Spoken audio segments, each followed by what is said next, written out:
Welcome, Bills Mafia, and all of the incessant people who are clicking on the latest news feed when it comes to DeAndre Hopkins on Twitter. You have found a great place for you right here.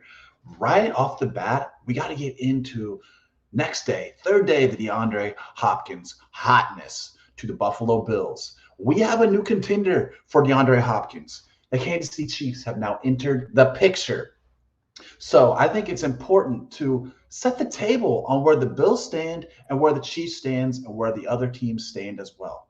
So right off the bat, let's just clear a few people off the table. New England Patriots, you're out of it. You guys have Bill O'Brien as your offensive coordinator. And DeAndre, he's the guy who literally kicked DeAndre Hopkins off the team and traded him to the Houston Texans for a second round pick and David Johnson running back.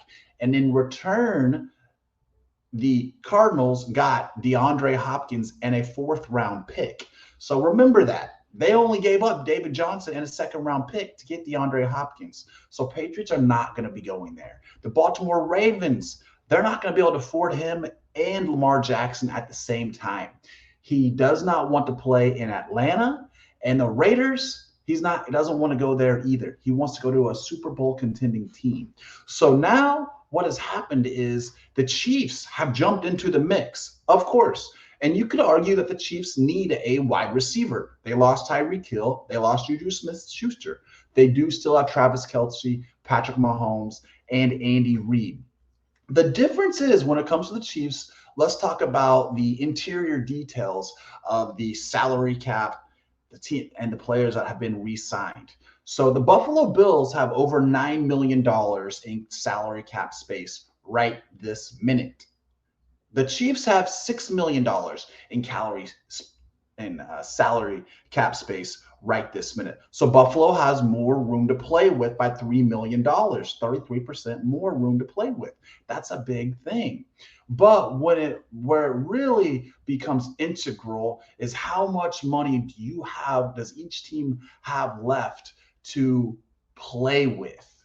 The Chiefs have already given their extensions and signed their players throughout this year and the next. They've already done the restructuring of the contracts that they have available to, or that they had available to restructure and sign the new players. They've done that. The Bills, we have done that. We've restructured Diggs, we've restructured Allen and Von Miller.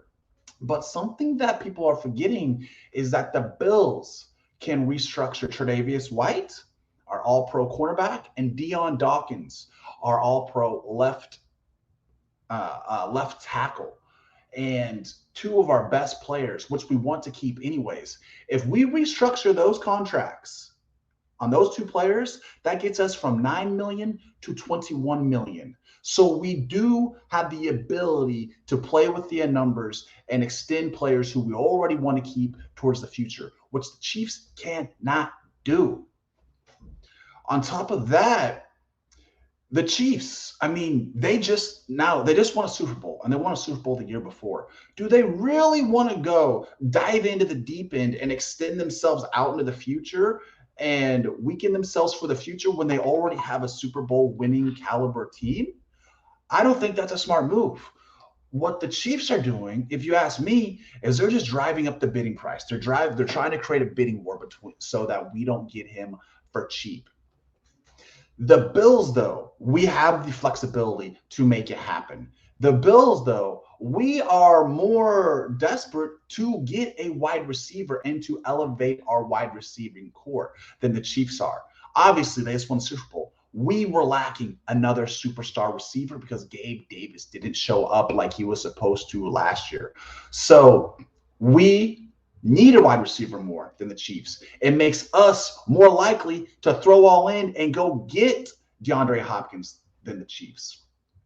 If all that fails and D-Hop stays in Arizona or he goes to the Chiefs, we're still in a good position because we can draft a wide receiver in the first round. So we're not completely crippled. We can still have strengths and moves and ways to work with this. Something else that's really in the Buffalo Bills' favor is the general manager, Brandon Beane. Big Baller Beane is how he's known in Buffalo. And he is the best general manager when it comes to off-season trades and deals.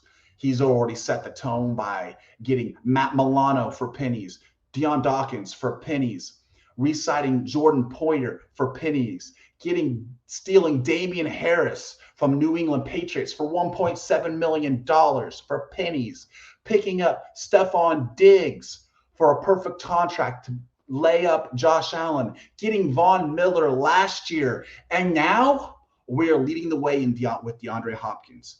Brandon Beane is a general manager who knows how to negotiate these things, but not only that, is he's always thinking ahead and he's always planning for the future when it comes to the money and when it comes to adding players and what we can do the next year. Like he was calling on Stephon Diggs 2 years before we actually picked him up. So we have that in our advantage as well. Now let's go to the Arizona Cardinals side of this. So in case y'all didn't know, they have a really cheap ass owner and they have a first-year general manager right now.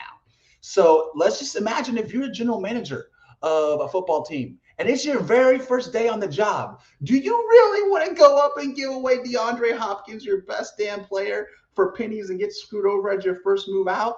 No, you don't. So he's driving a hard bargain. And from the shows and the articles I've read coming from Arizona Cardinals fans, they like this general manager. They say that he's going to be the type that is going to hold out and try to get as much as he can. What he's going to do is he's going to try and create a bidding war with D-Hop, which has not happened yet, just simply because the Chiefs have jumped in.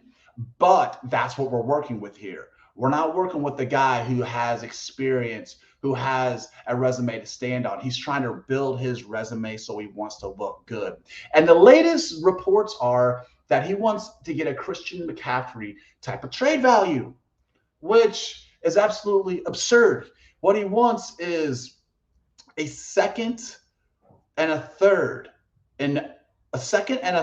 round pick for DeAndre Hopkins. Christian McCaffrey went for a second, a third, and a fourth for DeAndre Hopkins. So he's asking more right now than what he gave up to get DeAndre Hopkins when he was younger. Okay, so obviously that isn't going to fly.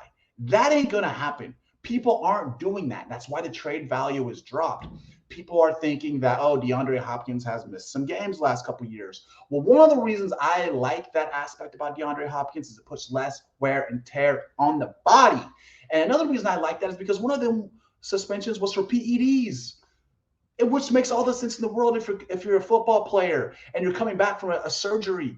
A human being should use some type of steroid, performance-enhancing drug to get their body to heal quicker. I don't think that they should be able to allow it in the playing season, but if there's chemicals and scientific formulas that can enhance the body's growth and produce more growth hormones for you to recover quicker, I'm all for that. I think that they should do that. The more healthy players we have in the NFL, the better. Just make sure it's in the off season. So with DeAndre Hopkins missing a ton of time last year just because of that, and which means he had less wear and tear on his body that last year, so he's going to be healthier this year, I'm all for it. So I think that we need to think about other teams in this. And the Chiefs may be in there, but with what I just explained, they're not really in it. The only team that's honestly actually in it right now is the Buffalo Bills. And this Sunday and Monday, they're having an ownership meeting in Arizona, okay? So look for a lot of the wheeling and dealing to go on in these next couple of days when they're face-to-face, talking person to person. So this is a deal that could get done either Sunday or probably on Monday because they're meeting face-to-face. It just makes sense. Now, with all that being said, I'm going to put a percentage out there. I'm going to put the balls to the walls and say a percentage on what I think is going to happen, the likelihood. I say it's a 70% chance that DeAndre Hopkins goes to Buffalo. Not only because we have more salary cap flexibility, not only because he wants to go to Buffalo, he's actually said it and put it on his Instagram feed, but also because he knows he can come there and win a Super Bowl. With that, I think that DeAndre Hopkins is going to go to Buffalo, guys. Get excited, get hyped, jump in the swimming pool with me. It's a good, fun time. Have fun with it. That's what the offseason is all about. You know, in the regular season, you win games, you lose games. But you know what? You have fun while you're watching the games. You know what? In the offseason, you win some trades, you lose out in some trades. But you know what? You have fun with the hype in the meantime. So whether this gets closed on Monday or it gets closed in a week, just know the Buffalo Bills are leading the way, and you should be hyped, be excited, and give it a 70% chance of happening.